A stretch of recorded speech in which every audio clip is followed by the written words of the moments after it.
30-ാം തീയതി എൻ്റെ ഇൻ്റർവ്യൂവിൻ്റെ ദിവസം അമ്മ ഇവിടെ വന്ന് നല്ലോണം പ്രാർത്ഥിച്ചു. അപ്പോൾ ഞാൻ ഫസ്റ്റ് എൻ്റെ ബയോമെട്രിക്സ് കഴിഞ്ഞു. അത് കഴിഞ്ഞപ്പോൾ അവിടുത്തെ കാൻഡിഡേറ്റ്സ് ഒക്കെ പറഞ്ഞു ഞങ്ങളുടെ ഇൻ്റർവ്യൂവർ ഭയങ്കര കർക്കശക്കാരനാണ്, ഭയങ്കര സ്ട്രിക്റ്റ് ആണ് എന്ന് പറഞ്ഞു. അപ്പോൾ ഞാനത് എൻ്റെ അമ്മനെ ആ സ്പോട്ടിൽ വിളിച്ച് പറഞ്ഞു. അപ്പോൾ അമ്മ പറഞ്ഞു, നീ പേടിക്കേണ്ട, മാതാവല്ലേ കൂടെ ഉള്ളതെന്ന് പറഞ്ഞു.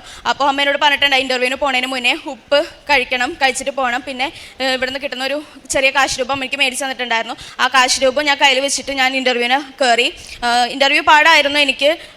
സാറ് ഞാൻ പറയുന്നതിന് എൻ്റെ ആൻസർ ഫുള്ളാക്കാനൊന്നും സമ്മതിക്കുന്നുണ്ടായിരുന്നില്ല. പകുതിക്ക് വെച്ച് നിർത്തും. അത് കഴിഞ്ഞ് ഒരു പേപ്പർ സൈൻ ചെയ്യിപ്പിച്ചിട്ട് ഇറക്കി വിടുകയാണ് ചെയ്തത്. അത് കഴിഞ്ഞ് അത് എന്ത് പേപ്പറാണെന്ന് പോലും ഞങ്ങൾക്ക് അറിയില്ലായിരുന്നു.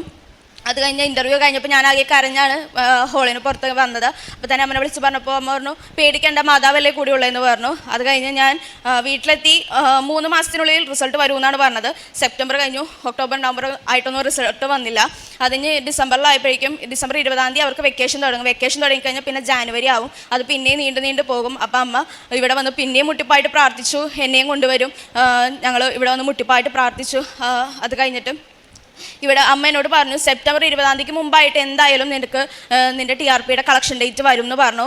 എനിക്ക് വലിയ ഉറപ്പുണ്ടായിരുന്നില്ല. പക്ഷെ അമ്മ പറയണ കേട്ടപ്പോൾ എനിക്ക് ഓക്കെ വിശ്വാസമായി.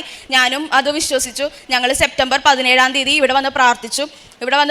വീട്ടിൽ ചെന്ന് വൈകുന്നേരം ആയപ്പോൾ എന്നെ ഏജൻസിയിൽ നിന്ന് വിളിച്ചു. എൻ്റെ TRP പോസിറ്റീവാണെന്ന് പറഞ്ഞു. അത്